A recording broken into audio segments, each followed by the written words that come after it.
Please be advised that in order to foster quality discussions in each episode, we will spoil the stories in each game and text we talk about. Good news is, 90% of the titles we cover are old enough that many of you might already know all about them. That said, we do encourage you to play and read before listening. Listen up now, with me on, get ready for Arcade Bookshop. With your phone, play a game, check it out. Don't be lame, listen up now, with me on, get ready for Arcade Bookshop. Who has 2 thumbs and a big sack of blood money? This guy. A big sack of blood money? Is that what you said? That's what I said. Okay. I don't want to say where I go or how much they pay, but started donating plasma. Told you about this a little bit. I was thinking of Metroid. I was like, what is he? I don't remember that part of the game. I forgot you were donating blood for money. You're selling your life fluid for cash. It was an option that opened up to me, and Oh, it opened up your vein. it did. 3 times so far. And Lord. and I'm richer for it. It's already helped pay for new podcast stuff. And if I keep doing it, I can keep affording new video games for the show. And if I keep on doing it, I'll keep affording my student loan payments every month, which is pretty cool. I hope you listeners appreciate that Bryce is selling his sweet ragu to fund this podcast. Gotta do what you gotta do. The only thing I don't know about is over time what that does to your veins. But Ooh, I don't know. yeah, I was talking to my wife's aunt.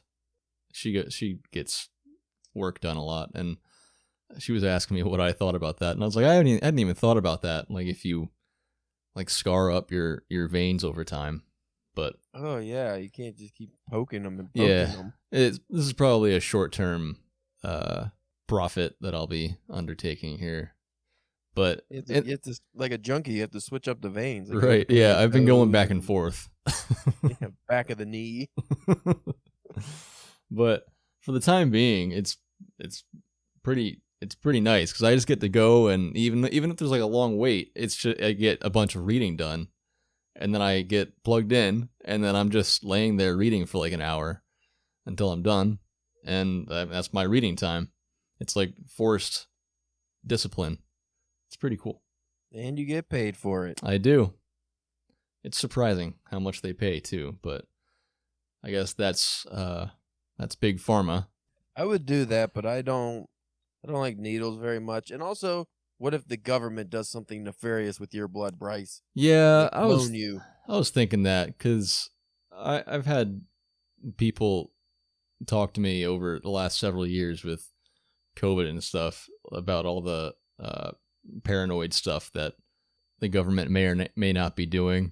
And I was like, there's something in the back of my head that's like, I wonder, like, I could worry about them, like, putting something on every single needle they put into me while I'm getting hooked up to this. Oh, yeah. But They might be making you like a cyborg. right. But Little not nanotech, some kind of nanobots going into your system. yeah, we hope that's not the case, and hopefully I'm just... Or maybe you should hope that is the case, depending on what they're turning you into. True. You could be like Valiant's Bloodshot, and you're just like a cool android guy. Like, you get cut, you heal up immediately, and shoot people, I guess. That would be pretty sick. That would be nice. But anyway, I'm making some money, and I'm happy about it. So, welcome to Arcade Bookshop, where we talk about video games and their literary counterparts for all of you who love to play and to read. And sometimes we talk about blood. I'm Bryce Yoli, and as always, I'm here with my pal and cousin-in-law, Caleb James, to talk about Super Metroid, originally released... Sometimes we talk about blood. originally released the year I was born. Did you say that Metroid came out the year you were born? Yeah, 1994. That makes me feel old. I mean, well, it's like 7 years older than me. Something like that. Yeah, whatever. Makes me feel old. I can't get past the blood. Sometimes we talk about blood. It's like, the sad thing is, the reality is we probably will. With some of the games we're going to play, we might talk about blood every episode. We probably will. So yeah, Super Metroid for the Super Nintendo Entertainment System in 1994. So why did we choose this game? Correct me if I'm wrong, but I think just because this is a really awesome classic from back in the day. And for me, it was one I grew up with. I grew up watching my brother play this a lot. And then I tried to play it a couple times. And I was a big cheater. This time I didn't cheat. And I'm proud to say it. But did you play it the right way by beating the first original Metroid before you played this one? Is that the right way? It's the right way in my book. I started at the beginning, and then I progressed to future video games in the franchise. When did you start at the beginning? I played the original Metroid when I was a kid, but then when I replayed these games, I think last year or the year before, I went back and beat the original Metroid, and then I moved on. I tried playing that before, and it's just, at this point, since that was before me, I don't know if we had that when we had the regular Nintendo. Right, we had a regular Nintendo. I just don't know if we had the original Metroid, but I did try to play it. I don't know if I played it on like an emulator or on something else, but I tried playing it before, and I was just like, I could not handle how slow it goes. Yeah. And like how slow you spin in the air when you jump. It makes you really appreciate how awesome Super Metroid is, though. Yeah. But if you play Super Metroid first, like I did, and you go back to it, it's like hard. And yeah. I don't know. I've listened to some other podcasts and people talking about going back to play old games, and I think a lot of people don't recommend going back and playing that. I don't know. Caleb recommends it. Caleb recommends going back and beating the original game. Do you think it holds up? No. Yeah. Probably not. It's like the original Mario. It's very frustrating. You're sliding all around, but you have to beat it once. I guess so. So how does it compare to Super Metroid with like enemies and bosses and stuff? It's just like the exact same game, pretty much, just worse. Not as good. I mean, it still was revolutionary for its time, but it's just fun-wise, you get more frustrated at the mechanics of the game than you do the actual gameplay. Right. And like you said, the slowness and stuff. But I'm sure there's a remastered version of that now. Because I'm sure somebody went through and, made a smoother, better playing version of that same game. Maybe. I don't know. But I mean, to me, the worst thing is how slow you jump. And I don't know if they fixed that. I'm sure they did. If they did it, they do that. They go back and they pick old games that everyone loved but just had faults. And then they fix those faults. Like I played the hacked version of Simon's Quest because it was like they didn't change the game. It was still the same game. They just made it better. Like they fixed the bad parts of Simon's Quest and then made it a game that you'd like to play. Yeah. Huh. Well, I mean, if they did that, I guess it'd be better for me. I'd try it. Maybe I'll go back and do it sometime. Before I played this, I played Metroid Dread before I played Super Metroid. And you're saying that's awesome. It was so good. Like, I would honestly, except for one thing, which I'm not going to say because I might do a separate episode on Dread, but except for one thing, I would argue that it's better than Super Metroid, which I feel like is a pretty big statement. Because, I think Super Metroid is like the definitive Metroid play, but it was so good. The pinnacle of Metroid games? Yeah. Like you hear reviews or people talk about stuff like that where they say it's like, oh my god, it's the best. I'm like, I don't know if I believe it. I was between buying Metroid Dread and the Prime remaster because I heard that was amazing too, and I still want that. But I bought Dread and I do not regret it. I would probably play it again. Yeah, I don't want to give anything away yet, but super good and worth buying a Switch for that game alone, and Breath of the Wild and Tears of the Kingdom. But Stop trying to guilt me into buying a Switch. well, you I'll already get there said you're gonna get one, probably. Probably.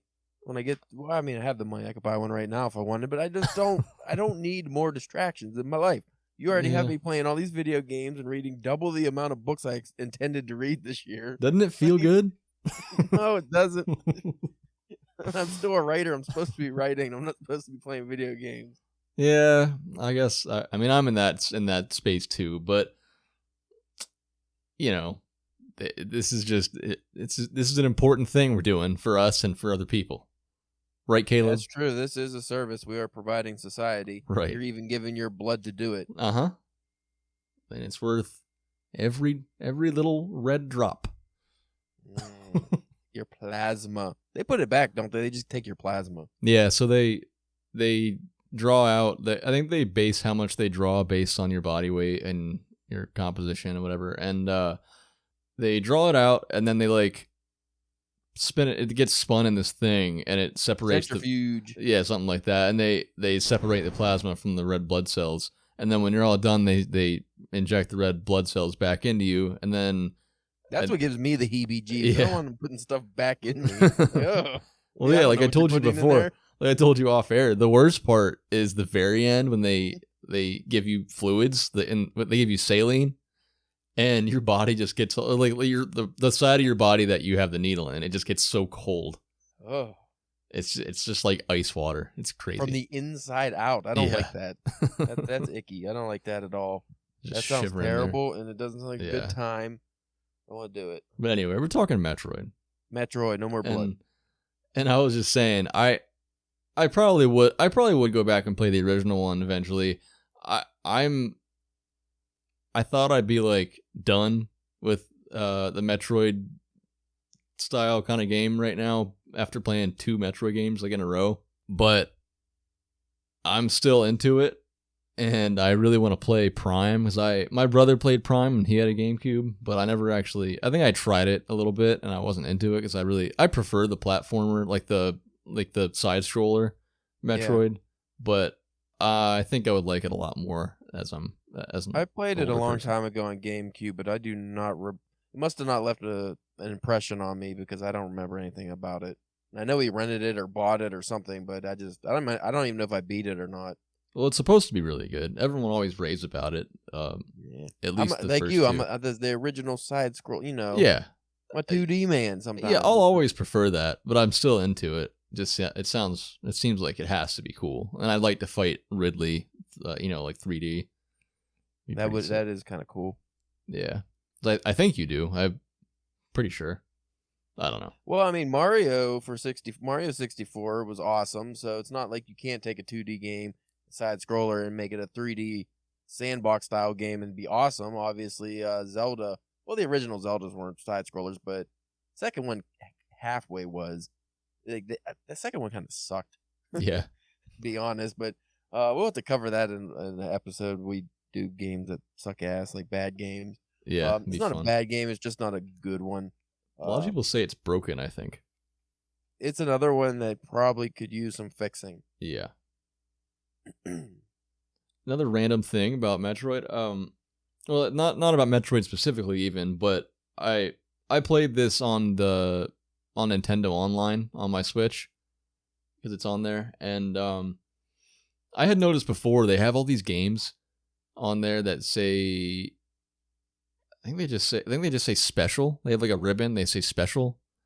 So it turns out that they have these classic games where somebody had played the entire game and gotten everything in the game, all the secrets and stuff, and then they created a save state. Like, I don't know if it's like at the beginning of the game or what, but instead of starting the game from scratch, you can go and choose one of these special versions of the game and play it completed already. And just dominate. Like, yeah, I don't know why you would want to do that, but maybe it's like a speedrunner thing, like some kind of let's just see how fast we could beat the game instead of the original start to finish, we can have everything and then see how fast. Like, can we do it even quicker? Yeah, and like I don't know. I didn't actually try. I just started it up to see what it was.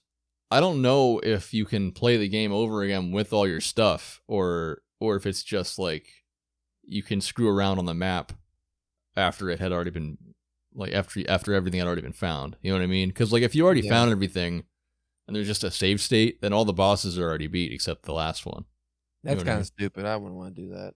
Yeah, I don't know what the deal is with that. I have to look at it closer, but I like I opened it up and you already had all the energy tanks, all the missiles, and the last suit, the Varia suit, I think, right? Or no? I don't know, whatever, the purple one. Yeah, the purple one.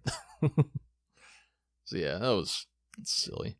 Let's break down this convoluted, complex, intense story that is Super Metroid. Break it down for Let's the folks. break it down. The game opens with the only text and story provided to us in the entire game. It goes like so. The last Metroid is in captivity. The galaxy is at peace.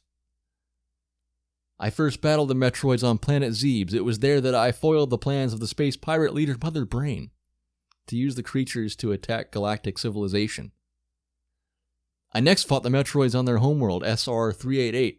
I completely eradicated them except for a larva, which after hatching followed me like a confused child. I personally delivered it to the Galactic Research Station at Ceres, so scientists could study its energy-producing qualities. That's like a Greek name, isn't it? Ceres or something like. Yeah. Is that how you say it? Probably. Okay. I'm not good at pronouncing Greek. Even after reading all these Greek books, I suck at pronouncing Greek. Yeah, and that's why I asked you. I thought maybe I you believe know. it's Ceres. I'm pretty Ceres? sure it's Ceres. All right. So, to study its energy-producing qualities, the scientists' findings were astounding. They discovered that the powers of the Metroid might be harnessed for the good of civilization. Satisfied that all was well, I left the station to seek a new bounty to hunt, but I had hardly gone beyond the asteroid belt when I picked up a distress signal. Ceres Station was under attack, and the playable game begins back at the research station, where you find all the scientists dead and the Metroid larva being stolen by this big pterodactyl-looking monster, which nowadays we know to be called Ridley. He's a space pirate. Is he? Yeah. I actually didn't know that. How do you know that? You never read the... Well, for those of us who beat the first game... Because we're back on the planet. What is it? Zebes? Zebes, yeah. Zebes. We're back on the planet, but this time the pirates and Ridley have taken over the planet, and they have set up their base there. Okay. I don't know. I guess that makes sense. I never put that together. Oh. Yeah, because Ridley stole the Metroid. Right, yeah, it makes sense. He's a pirate. What do pirates do? They steal. Right. I guess I should have listened to myself. He doesn't look like a pirate. He looks like a pterodactyl. I guess I should have listened to myself more as I was reading all that. So basically, you fight Ridley for a second, but he escapes with the Metroid larva, and you have to escape the station before it self-destructs. You follow Ridley back to Planet Zebes, where the rest of the game takes place. That's the story as they give it to us. That's very exciting. That's about all you have to know. You don't have to know anything, actually. You don't have to know anything, but... The pleasure of most side-scrolling Nintendo games, you don't have to know what's going on at all. You just beat them up and solve the slight puzzles they have and get the equipment and shoot stuff. Yeah. And it's fun as hell. It is fun as hell. It's a very well-made game. It is. Do you have anything... Did you think at all about the story outside of what they give us? Other than the fact that it made me think of the work of H.P. Lovecraft, just because of like the planet has these subterranean, we can say a city. It's kind of hard to say it's a city when you play it in a side-scrolling thing, but it's kind of like a city. Yeah, I mean, it has different... The base. Yeah, it has different. It basically is. I don't know who named it, all the locations, but it's divided up like an actual geographical map, and they named them all. And then you have all these horrors that you have to fight, like these big monsters, and it's very H.P. Lovecraft-esque. Which is why next episode we're talking about At the Mountains of Madness by H.P. Lovecraft. Fitting. But real quick, we already kind of talked about it, but mechanics and gameplay. And this one falls under the my notes app corrected Metroidvania to Metroid Anus category.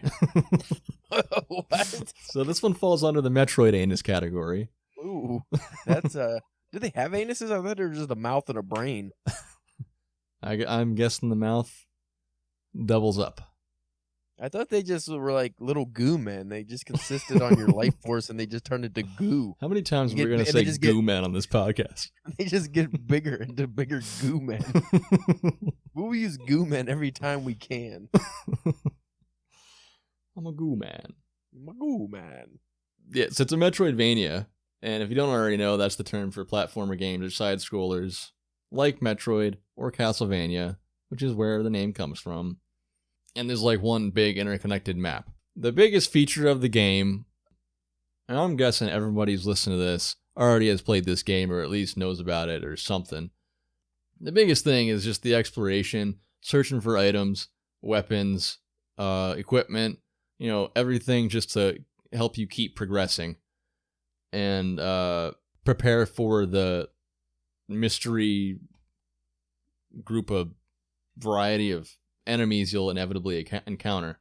And the constant backtracking. Right, yeah. If you play it, you don't cheat. You actually play it. You will, on the first playthrough, backtrack for hours and hours and get the worst ending you can out of the 3. Because you get 3 endings depending on the time you beat the game. Well, are there actual different endings, or is it just like the post-credits thing? I don't remember. I know if you save the little animal things, they join you, but I think it's probably the same ending. You just get the, she could be in a bikini or whatever. Yeah, I knew about that. How do you save the animals? I don't think I've ever saved the animals. I don't remember. You have to. Oh no, I did save the animals. You go back down and you get them. That sounds familiar. I don't remember how you do it though. You remember like the big? I don't even remember what it's like not a giraffe, like a big chicken thing or something. Yeah. I think that's one. It might only be that one. I don't remember. Yeah, well, there's like the little monkey things that teach you how to wall bounce or whatever you call it. Like you jump back and forth on the walls to climb up. Yeah. They're kind of like little monkeys. And then you do it when you're trying to escape when everything's going to blow up. That's when you have to go save them. Oh, really? I think they just follow you. Yeah, that sounds familiar. I think I did that once on my cheating playthroughs. But this time I didn't even see them. You'd have to like go out of your way, wouldn't you? Yeah, you have to go back to that one beginning spot where they are. Yeah. I'm pretty sure. It's been so long since I did that, but I'll have to look that up. Pretty sure that's how it works. Yeah, that does sound familiar. Yeah, so basically it's exploration, shooting shit, killing monsters, beating bosses. What else you got? Learning how to use the equipment upgrades you get in their proper places. Oh man, when you get the space jump, the spinny thing. Yeah. That drives me nuts. Because you have to time the buttons like so precisely. I mean, not so precisely, but you have to figure out when the right time is to press it again in order for you to continue your like rotation back and forth if you're trying to go up into a certain like cavity in the room you're in. Yeah. That drives me so crazy. And before that, when you're trying to do things when you're trying to get places that you need, like the high jump boots or whatever, or the space jump, when you're trying to get places that you need those tools to get to, normally, you have to use your morph ball bombs, and you just like bomb yourself up. Yeah. You spend like, if you're like me, you try to get things ahead of time if you can. So you just mash the bomb button, yeah, and you just like bounce yourself up and up and up and up and up, And then a lot of the time you get almost to the ledge of the place you're trying to get to, and then your thumb timing gets off, and then you fall all the way back to the goddamn ground. It's infuriating. And I also remember the wall jump pissing me off. Yeah, that was actually worse than the space jump. Yeah, when you first meet those little monkey guys, and you're trying to do what they're doing, because there's a certain way you have to do it, Yeah. and they don't tell you. No, you just have to figure it out. I remember playing a mod version of Super Metroid. It was a really cool looking game. I couldn't get past the first part because it had a wall jump, and whoever made it must have not. Like, they tried to upgrade the controls to make things cooler or something. You could do extra stuff. I could not get past the very first platform, and I just rage quit. it just would not do the double jump off the wall. It was really annoying. That sounds a little bit like special birthday hatred. We'll get to that one day. But there's a few of those mods where they try to get real tricky with the actual geography and the layout of the base. I remember there was a hospital version. It was a really fun one, and there really weren't many enemies at the beginning or anything. But you had to do stupid stuff like roll into the ball and like blow yourself up to go through like you're playing pool almost with Metroid. Like, you have to get through this tiny hole, and it's just stupid things like that. And it's like the challenge was just to be able to get from point A to point B. And it's like I don't enjoy that so much. But like the layout, like the whole game was pretty cool. I think it was called Dark Hospital or something. Yeah, you showed me that once. It looks pretty sweet. Yeah, but it's just I don't want the environment to be the biggest hassle and the controls to be the hassle. I want to shoot stuff and fight monsters and solve mysteries, whatever, but I don't want to get stuck on a little, I don't know how to get through this hallway. Like, it's dumb. Yeah, like when they make those mods, it's like, why don't you make it into a cool new version of the game like you're doing and not make it impossible to beat? Why does it have to be also impossible to beat? I think it all comes back to those stupid speedrunners, because they make these games that are really hard to beat, and eventually people beat them, and then they're like, oh, let's speedrun it, and people want to make games that speedrunners aren't going to be able to do easily. That's probably that true. Takes that takes a lot of fun out of it for people like us who just want to play more Metroid games. Right. Just like enjoy being there. That's why I play. Like, that's exactly why that stupid Mario birthday game we've been trying to play. That's exactly why that was made. Just to be as frustrating as possible. And there's some stupid speedrunner who just flew through that game. Yeah. After playing it for 4,000 hours. We should look up a video on that. Because Caleb and I want to do an episode on this game. This modded Super Mario World game. It's so I don't want to go into too much detail, but it's just... the only way we've gotten anywhere on it is by using save states constantly. It's like unbelievably difficult. So if there is someone who breezes through it like that, I'd love to see it. And then maybe we'll just feel like a couple of fucking idiots when we do see it. I don't think anyone who plays that game as a normal person would feel like they were an idiot, because it's so unnecessarily difficult. Yeah. Which is why we were thinking of pairing it, if we ever did that, with Gravity's Rainbow. Or Infinite Jest, or one of those books that just probably not be able to finish the book either. I actually just saw that at the store when I was looking for another book. It was just sitting right there. Which is funny, because I've been, a couple of times I was looking for that book specifically, couldn't find it, and then I was looking for something else, and it just showed up right in front of me. That's one of those books, if you are a lit bro, you get a little turned on by. Like, I got to get that book. Like, you just have to read that. You have to read Infinite Jest and Gravity's Rainbow just because it gives you some kind of credentials in the lit bro sphere. I'm not really about that. I don't care if people think I'm an idiot. Like, I'm usually pretty stupid, so I don't care if people think I'm an idiot. I'll read the books I want to read. I don't need to be peer pressured into reading Gravity's Rainbow unless we're going to pair it with a very, very frustrating Mario game that I made you play. I care more than I'd like to. I try not to, but I don't like to feel stupid. You get used to it if you're married.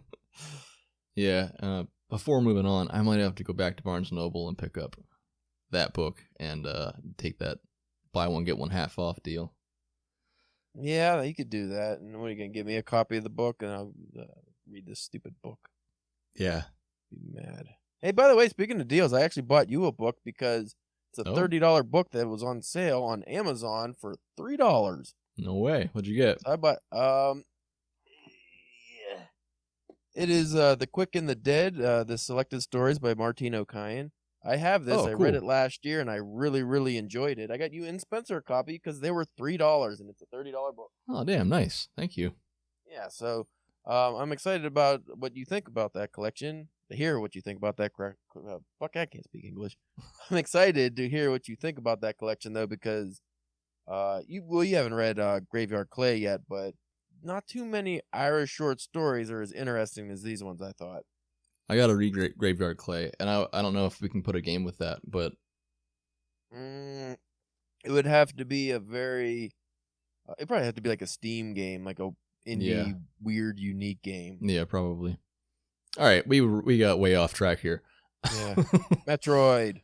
So let's pull this story apart. So when you think of this game, what is, like, gameplay aside, I guess, when you try to think of it in a literary way, what do you think is the most prominent theme in the game? I kind of get this like maternal theme that shows up. Because you're saving what is a baby Metroid for one, and then obviously the mother brain's kind of on the nose, and then originally you didn't know Samus was a woman, and then that's like the big reveal. So I think that kind of, which same with Earthbound, that was obviously called the Mother series in Japan. I don't know if Japan has something with their old video games from the 90s and like being a mother. I don't know if that's like a theme over there, but that's kind of the theme I get from this game. Yeah, and when, out of curiosity, do you know when they first revealed that Samus was a woman? First one, I think. Did they? I believe so, at the end of the first one. The end of the first one? Yeah, when you get to the ending. Oh, I think it'd be the special ending with the bikini. Oh, okay. I didn't know they did that on the first one. I was wondering, because in Super Metroid, every time you die, your suit breaks open and you know it's a woman. So it's like they give it to you immediately. Yeah, so the first one was the reveal. You know what? Metroid and Super Metroid are almost like Evil Dead and Evil Dead 2, where it's just, we just redid the first one and made it better. Basically. Yeah, that's interesting. I'll have something to say about that in our next episode. I'm going to save it. Speaking of Necronomicon. Yeah. Yeah. I was thinking about talking about that. I don't have notes on that specifically, but if you wanted to elaborate more on it, we can. For me, the thing that stands out most to me is atmosphere and the isolation, and along with that, like there's sort of like a fear of the unknown in there. Would you agree? That's why I suggested At the Mountains of Madness. Right. That's why it made me think of H.P. Lovecraft, because the fear of the unknown, the atmosphere. I didn't know you said themes. I didn't know that was what you were going for. Well, I mean, either way. No, I mean you're right. That was one that I thought of, and I just chose not to go with it. Okay. Do you have more about the maternal thing? Not really. I didn't actually think about that at all until you asked me that question. I didn't think about the themes of this game. I just thought, Metroid's fun. Well, while we're on it, I'll keep going, because when I first thought of doing Super Metroid for the show, I hadn't solidified the fact that I wanted to do strictly books and not try to like creep some movies in here and there, and I wanted to do it with Alien.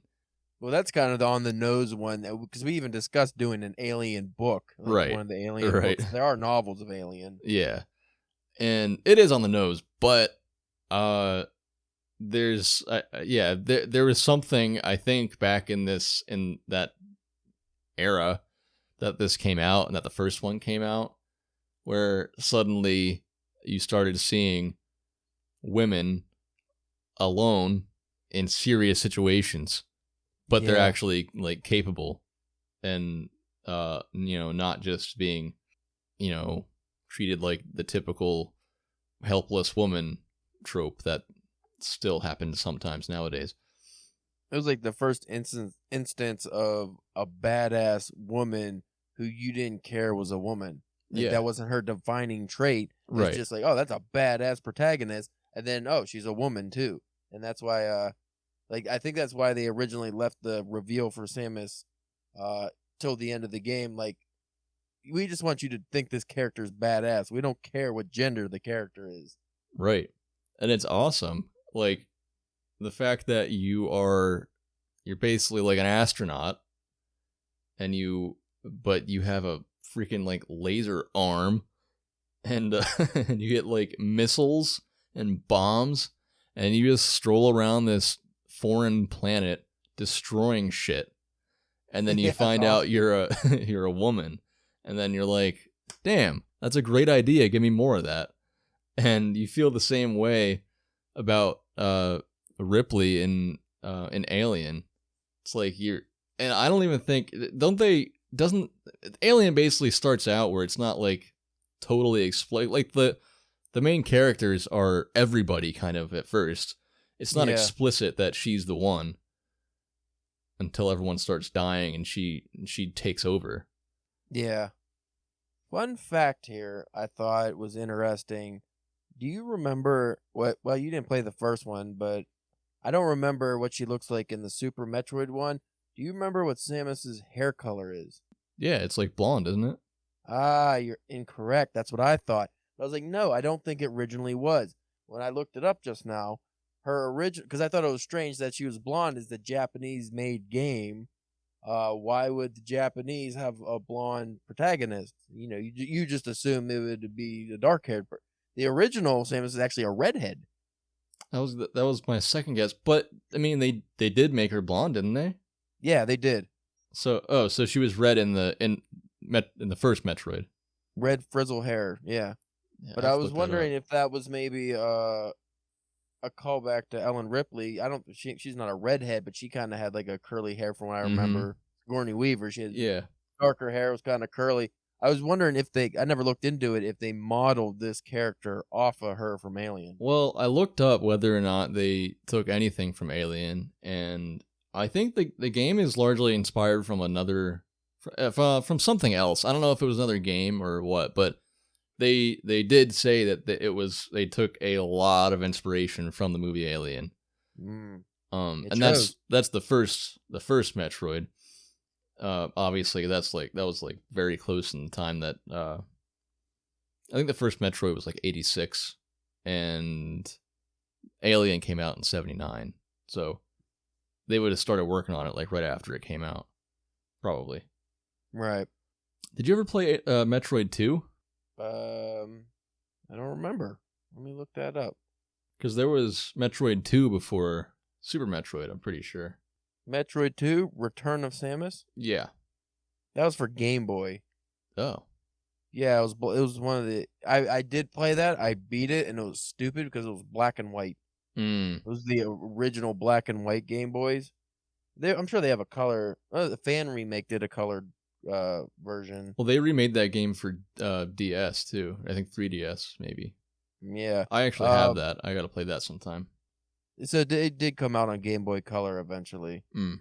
I think we had the Game Boy. I actually played it for Game Boy Color, but I know I played it for the original Game Boy as well, the big block black and white one.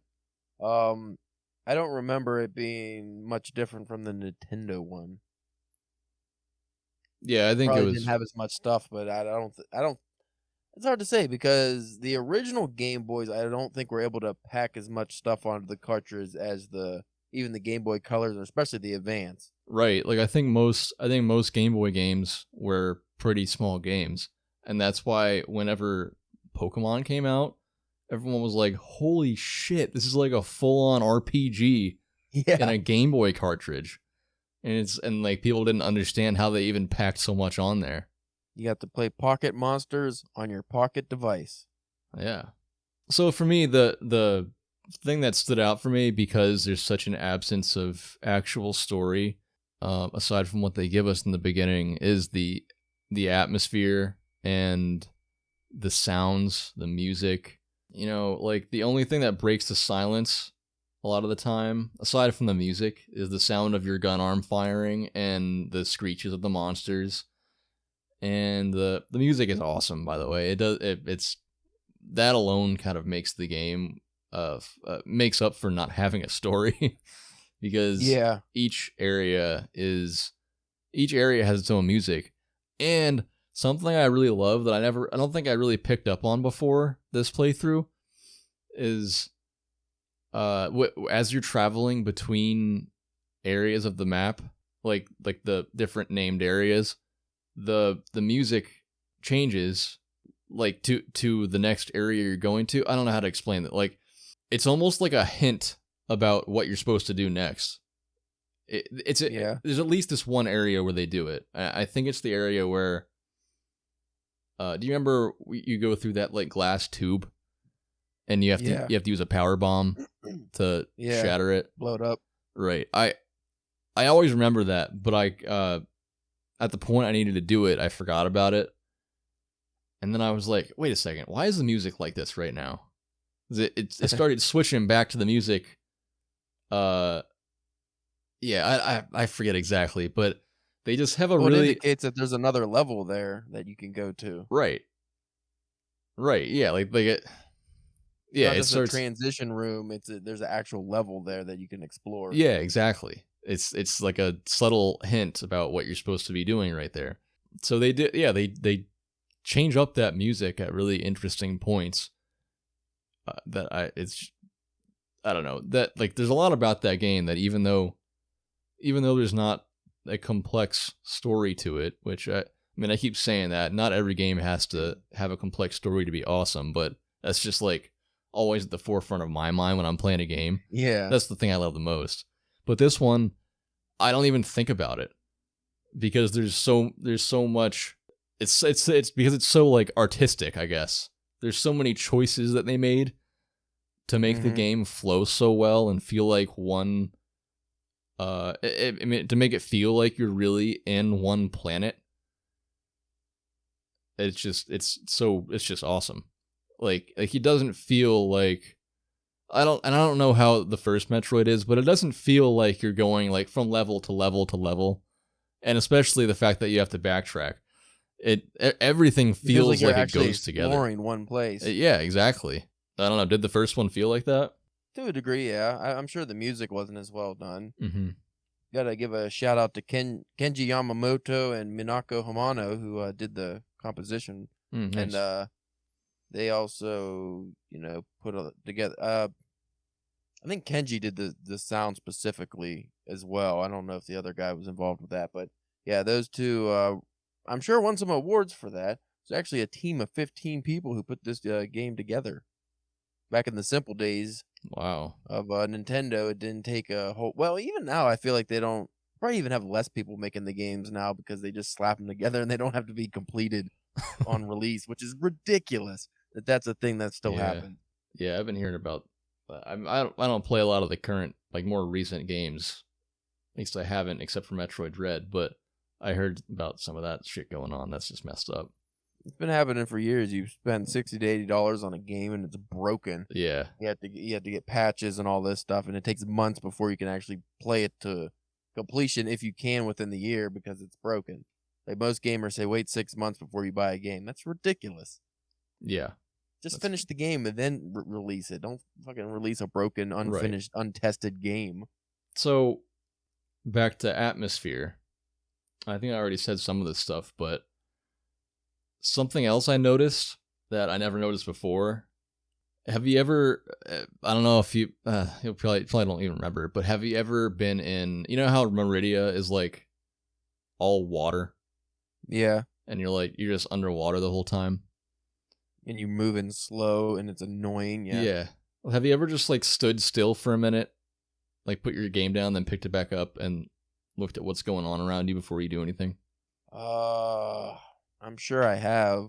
I don't remember what happened. Well, I never noticed it, but I set it down, then I picked it back up, and then I heard a noise, but there was nothing going on around me. And then I waited for it to happen again.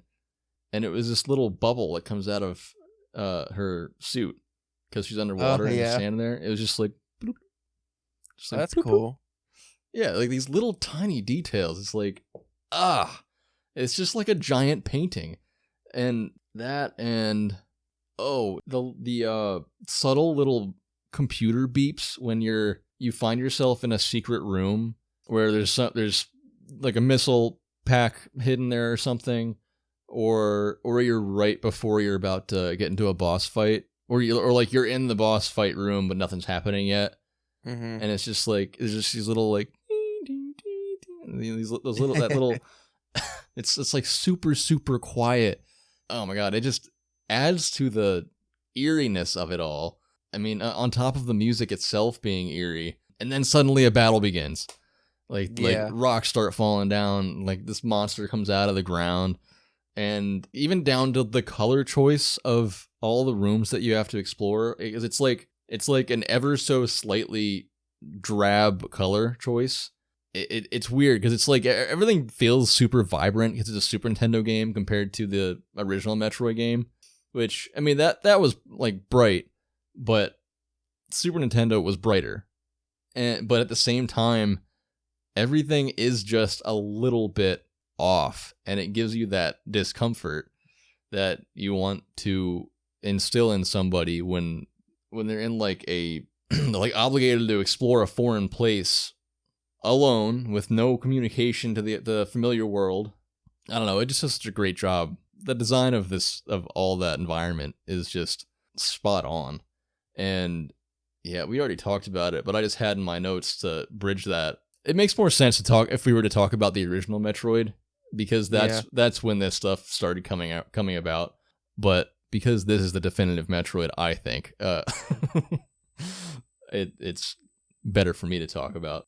I really enjoyed the deeper you go in the game, it actually feels like you're going into an ancient planet, like this underground city. Like it just becomes more like I think you get to parts where things are like overgrown and there's like ancient artifacts you kind of stumble across and just cool stuff like that. Yeah. It just makes you really feel immersed in the world, which is another reason why it gave me the H.P. Lovecraft feeling, because you just keep going down and down. How big is this map? It just keeps going. And it's so cool. Like the design team just went above and beyond in creating like every level and making things unique. And even though you do all this backtracking, it never really feels repetitive. Yeah, definitely. And I started feeling very Lovecraftian when I got to the wrecked ship part. You remember that part? Yeah. So like when you first go in there, all the power is shut off, and it's just, I think it's totally eerie. Silent. It's dark. The only thing that's moving is there's like little ghost enemies that come around. It's kind of the one enemy that you're like, what the hell is this? Like, it doesn't kind of, it kind of doesn't match with with the rest of the game. But I mean, probably because it's a wrecked ship. Like, you don't really know. I mean, I don't think you know why it's there. I think that gives it a neat little touch, though, because in this world, everything, whether organic or robotic, you don't actually know the lore of this planet or this universe they're in. So you don't know if there's there's ghosts or demons. You don't know any of that stuff. You're just assuming based on what you, very small amount of information you know about the story, that, you're just going to try to get this Metroid and you're going to fight monsters, but you don't actually know what lives in this planet. So on a first playthrough, you don't even know what kind of monsters you're going to encounter. Right. That brings me to another question. In your opinion, what do you think it is about that recurring idea in this time period of the whole like isolation thing and being put up against exotic enemies and like alien foes that seemed to start getting really prominent in the 80s and also lingers or is resurging today? That's an interesting question. I don't know, because like I'm thinking of this game in the 90s, but I guess we really would have to go to the original Metroid because that's when these themes came out. Yeah, because this game, it's in the 90s, but it's based on an idea from the 80s. Yeah, so if we're going to 86, I mean, and then if it's inspired by Alien, so we're going to, what did you say, 79? Yeah. Going into the time period at the time, why would people feel so isolated that they would relate to this game? Or is it the opposite? And this was something that was unique and scary because that's what people feared the most would be isolation? I'm not sure because, this is, but both of these, Alien and the original Metroid are before our time. I think you said 86 for Metroid. That's when I was born. So, Mm-hmm. and, I was a little kid when the second, or Super Metroid came out. I don't know, 8 years old, but trying to think, why would people want to play such a isolated styled game, and why was that a theme at the time? Because like a lot of the 70s movies, you think of like Taxi Driver and stuff, they all had that isolation feel to them. Right. Like it wasn't just, sci-fi stuff, it was everything. Even when the introduction of like the slasher movies, you had the original Halloween movie, what's scary? This lone killer getting you when you're by yourself. Yeah. What I came up with was it's almost like it was one of the first times in history, one of them, maybe not even one of the first times, but it was one of the times in history where technology was about to be like exploding. And there was so much going on in the background of everything with the government and the news and everything that like people knew there was more going on than they were being told. But what we were being told just made us, I mean, not me because I wasn't alive, but yeah, but it instilled just like a general fear. Like, I guess I'm safe because I'm where I am and I'm okay, but I don't actually know what's going on, but I'm told that there's a threat out there. There's a general fear of other people, of the unknown. And if you think about it, it was kind of the beginning of like multiple forms of war. You had the Cold War has been, I don't even think that started in the 80s, but that went on for a very, very long time and was just very prominent in the 80s. That's where the fear of the unknown kicks in. Right, exactly. Are we and gonna then have a nuclear war? Is there gonna be a giant disaster? You just don't know. right, and you don't really know who's at fault. We were told things, but it was a time where the internet would have been beneficial, but it wasn't really there yet. Yeah. But there was the war on drugs that started coming around at that time. Mm-hmm. Their television was exploding. Video games were exploding. Did you hear that? Something sounded like it cut out. AIDS was coming around. Nobody trusted anything. No. Like, and then you only felt safe at home, and just everything was scary. And this was all on the back of the Vietnam War ending too, like the Right. going from the 70s to the 80s, and then we had all this corporate greed. We, the coked out 80s, but a lot of that stuff, like people forget, the beginning of the 80s was a lot different than the hair metal end of the 80s. Like most of the nostalgia retro stuff we think of from the 80s isn't actually the very beginning of the 80s. Mm-hmm. It's mid 80s and on. So the beginning of the 80s was probably more of a scary time. But then, once like we had Reagan get into office, and then like you said about the AIDS epidemic came about, we had a lot of people who were very afraid of everything going on. And then at the same time, that's when we started getting like the censorship issues coming in, and we got to protect our children, and just like all this stuff was going on. And then video games, that they had the big boom. We had like the golden era of video games that immediately just like went under. And you think of Atari with like E.T. was like the worst game ever, and they had landfills just with millions of copies of it. Yeah. And the video games almost went completely under, other than Nintendo. And it like totally makes sense. I mean, considering all that, doesn't it totally make sense why these these ideas would be so prominent at this time, at that time?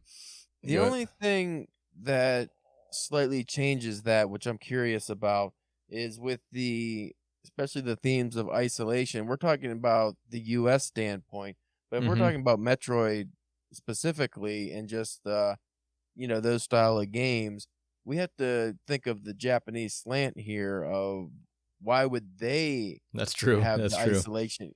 Because actually in the 80s, I think Japan was doing very well economically. I'm pretty sure it was the 90s they had a big bubble burst and everyone was downtrodden and doing terrible. But I'm pretty sure the 80s everything was going, gangbusters over there. So why would they have these fears? Or maybe they didn't. I don't know. Maybe they were just going off of Alien, Yeah. who might be thinking too much into it. But I would be interested to see if more Japanese media at the time had these themes as well. That's a very good point. That didn't even cross my mind. Were there any American writers for Super Metroid or for Metroid? I'm gonna see who. I don't know if. Yeah, I guess I would have to go to the original Metroid, right? That makes sense.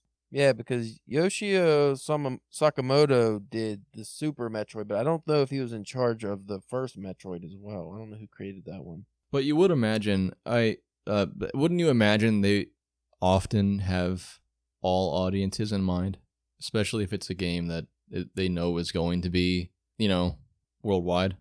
You would think it depends because there's a lot of unreleased in this country, a lot of Japanese games that were unreleased because Japan really only cared about selling them to Japanese people. There's a lot of games like that. On my emulator, there's a whole section that's just foreign games that we don't have, because whether they you thought we did Earthbound. We didn't get the first Earthbound with the first Mother game. We didn't get the third one either. No. Ever. So a lot of stuff, which is weird because that game was like specifically made for American audiences. The third one? They didn't have the second one. Oh, okay. But I'm assuming they would all follow the same, Americana style life, right? Like, well, I heard that Mother 3 that had cowboys, I think. Yeah, but I heard that it had like certain characters were I don't know if it was like a sexuality thing that I'm not sure, but certain characters were not suitable for American audiences. Like it wouldn't have gone over well, especially at the time that it came out initially.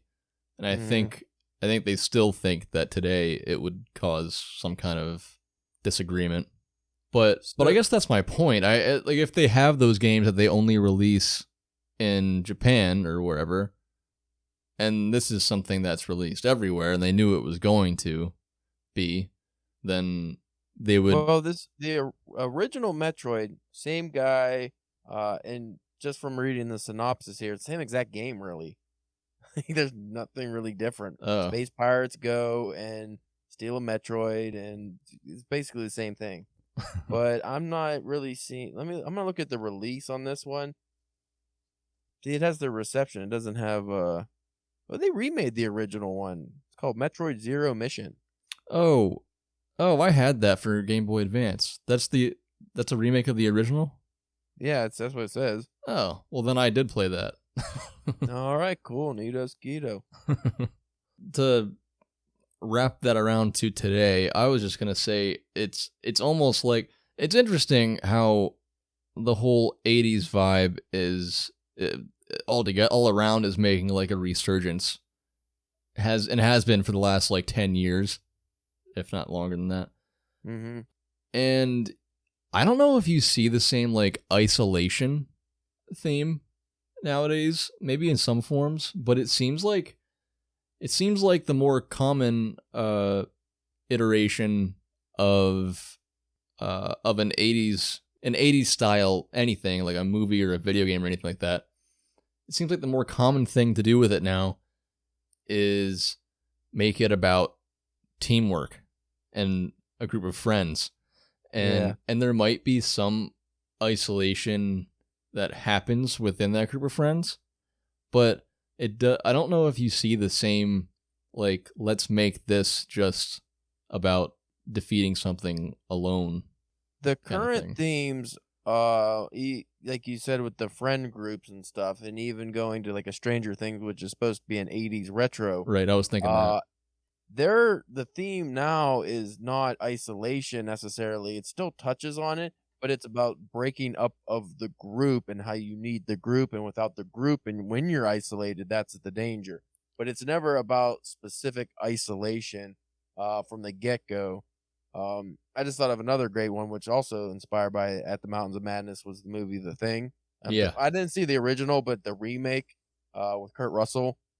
That what's the big theme in that one? Isolation. Right. You're fighting this monster and it gets you alone. Like that was I think that's why things were so scary back then, because it's hard to get scared when you're in a group. I mean, it could be done. There's different themes you can take on that too, where mob mentality, and there's plenty of movies based on that, but I always thought isolation was like a lot scarier. You have to face something by yourself, but I don't know why we don't have that in modern storytelling as much. I have an interesting note here about the original Metroid score. This was by who did this one? Just says Tanaka. I don't know what his first name is, but one of the quotes here is Tanaka's greatest contribution to game music comes paradoxically in the form of silence. He was arguably the first video game composer to emphasize the absence of sound in his music. Tanaka's score is an embodiment of isolation and atmospheric effect, one that penetrates deeply into the emotions. So he was kind of the creator of that style, which Super Metroid does really well. Yeah. That's awesome. And that's way back in the Nintendo era where the music, like, arguably, it's not good. Then again, Deja Vu, and it was awesome. So, but not good, but also sometimes it was like the memorable. Best part of the game. Yeah. Like, I mean, I don't know, it was still called Super Mario Brothers for original Nintendo, right? Was it Super? I don't think they go Super until they go into Super Nintendo. Yeah. Why would they be Super on the original Nintendo? It's just called Mario Brothers? Mario World. The first one wasn't Mario World. I'm pretty sure. Mario, and Luigi Mario. I never understood that. I'm going to look up the original Mario for you. Okay. Mario 1. But anyway, that was just my point that I was making, was just the very first Mario is Super Mario Brothers. All right, you're right. You're correct. I quit. Why would they call it? You know what? This is stupid. Maybe the Super Nintendo was inspired by their very first flagship game of Super Mario. Yeah. I mean, yeah. But the point I was just going to make is just that people still get that song stuck in their heads. So there's games like that for the Nintendo that, even though there's a lot that are just poop, there's a lot that are like super classic too. So that's probably why the Super Nintendo went with Super Mario World. This is their name, because they already had Super Mario originally. Yeah. Interesting. But yeah, I was actually gonna say with what you were saying about like Stranger Things, like it's nowadays it's like it's the opposite of, it's like a combating the whole, like, you can only defeat almost like the message was almost like you can only defeat this alone back then. Now it's like, well, no, we got to be together, otherwise we're too weak. Well, without getting into it, because there is a subsect of people who go real hard into this stuff and they fight about it and all this shit, but you go into the rugged individualism side of the debate, where in the olden days of the 80s, and even before, you think of action heroes and stuff, it was always one man taking on the world alone, and that was something to strive for. But at the same time, that was a period where, mental health was something we ignored. Mm-hmm. Like, if you're having problems, just keep it to yourself. If you're not hyper masculine, you're like a sissy or a woman, God forbid. That's such a bad thing, like to be somewhat feminine or anything like that. But you had to be like this rugged individual who can handle everything themselves, and no one sees you cry, no one sees your pain. For all they know, you don't have any pain. And then, that's been around for a very long time in the U.S., and that's why we had so many alcoholics and stuff throughout the ages, because people would never share how they feel or anything like that, because as an individual, you can't do that. You don't seek help. But there's been a shift in mental health awareness over, especially the last decade, but it started in probably the end of the 80s, maybe mid 90s. And that's when you started getting the focus to, well, you don't have to fight your own battles all the time. You can have help. You could reach out to other people and you can bring other people in. And then that's when the themes of teamwork started. And because you even think like the original teams of like the 80s, like the A team, it was still just like, oh, we're each individually badasses who can handle this ourselves. But as a team, we're even cooler. Like it was never about like, oh, no, if I am here and he's not here, I can't, like you need every part of the team together. Like in the Power Rangers in the 90s, you need the whole team together to be able to defeat the evil. Right. But yeah, that's I don't think individualism is wrong by any means, but I don't think that relying on other people from time to time is wrong either. It's not a black and white issue. It's like there's no, I guess like a gray area. You can take from both. You don't want to be over reliant on people and always have to be the person that needs help, but you don't want to be the person that never asks for help either. So you're saying you want to make a 2-player mod, Super Metroid, that we can both play together? Yeah, like Battletoads. Yeah. Instead of we're not gonna fucking have a stupid mechanic where we could punch each other out. That's so dumb. Why would you have that? Like most of the time you kill each other on accident. Battletoads. What a cool game that was ruined by stupid mechanics. I think the most I played that was when we played it for a few minutes at your house. You got agitated immediately. Yeah. Oh, and I also had a random thought, like how interesting also that this next awesome Metroid game that has all the same stuff in it and is even has an extra layer of fear to it, which I don't want to be specific about yet, but how interesting that came out in the middle of, and I think it was in the middle of the COVID pandemic where we're all at home alone, isolated. Yeah. Which is funny because that turned out to be most people's biggest fear. Like people were just freaking out because they couldn't handle just being alone. Right. And that's something that's not in modern media too often. And I'm surprised it hasn't made a resurgence after COVID where every story is about being alone, Yeah, I mean, it still might be on its way. I'm sure it'll I think people are so sick of like just COVID and talking about isolation and all that stuff. Yeah. That they just go the opposite route, but there is going to be a hard shift at some point. Yeah, I was going to say it's going to be back in like 5 or 10 years when people are like got some distance from it. Yeah, right. Right. It's like, post a major war, you don't get a shitload of war stories. You get stuff that's completely different. And then 10, 20 years later, everything's a war story based on that war. Yeah, exactly. You got anything else?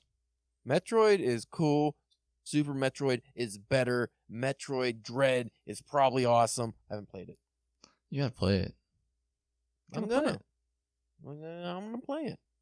I really hope there's a new system out next year, like a sequel to the Switch, because I don't want to buy the Steam Deck, but I do want to have a new system. And I want you to have a system, and I want us to both be able to play new games. I'm gonna buy a PS10. A 10? I'm gonna go in the future, like 40 years from now. Probably won't be an Earth by the time that comes out, but well, the PS5 is not that old. It's only a couple years old now. I think it's like 3 years old already, if not older. And it just it feels like it's still really new because, I mean, it is still new, but it feels so new because it was so hard to get for like 2 years and because they still haven't made a lot of great games for it yet. What a ripoff. Yeah. Stay tuned for our next episode where we'll be discussing what we decided for the purposes of this podcast is Super Metroid's literary counterpart, the serially published 1936 novella At the Mountains of Madness by H.P. Lovecraft. I'll have a lot more to say about that than I did about Metroid. Yeah. Probably. And if you're enjoying the show, be sure to follow or subscribe, and be sure to check out our Instagram page at arcade_bookshop for our playing and reading schedule, so you can play and read along with us and understand what the hell we're talking about. Yay. So yeah, my wife finally, I got her to create the Instagram page for us. So that's all set. That's neato skeeto. I can stop sounding stupid at the end of our episodes now. Yeah, that's pretty cool, man. Yeah, man. I get more blood just to keep that running.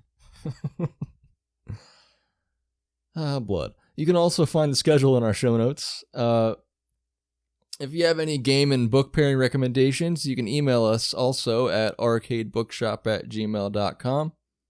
Or you can contact us on the Instagram too, I guess. Let us know your great ideas. Let's not forget Caleb and his life outside of this podcast. Yeah, you can check out my stuff, man. I also have a podcast, the Drunken Pen Writing Podcast, to be specific. You could check that out. Facebook, Twitter, Instagram at DPW Podcast. On YouTube as well. I've been getting most of my messages lately on Instagram, which is strange. Like every time somebody wants to be a guest, they message me on Instagram now. And we have like barely anybody, like 100 people following us or something on there. Like I don't promote anything on there really. I post the podcast and I barely do the social media anymore. But we seem to get people that follow us on there for some reason. So I think Instagram is the way to go.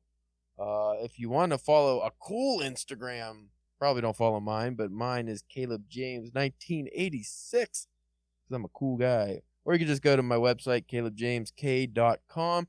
And you can also see my publishing history and stories and stuff I got on there. Check it out, motherfuckers. Yeah, man. Yeah, I don't do the social media thing either. I'm gonna have an Instagram for this podcast, and that's what I'm sticking with. Unless by the time this releases, Twitter might not even be a thing anymore. Because I heard today Elon Musk was supposed to change it to X. That's the name. That's the logo. Just an X. Really? Like it's not going to be called Twitter. It's going to be called X?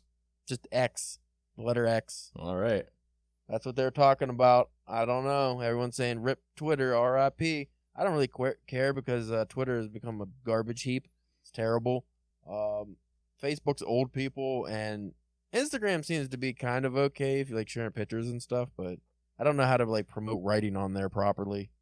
Yeah, I don't like any of it. I don't like any of it. I'm not going to say anything more about that, but my wife's going to be handling all this stuff. The older I get, the less I enjoy it. I find that it just takes away from my actual productive time. Right. Don't do it unless you want to talk to us. Yeah, follow us though. We're cool guys. We don't use it, but follow us anyway. Thanks so much for listening. As always, go stick a controller in one hand and your book in the other.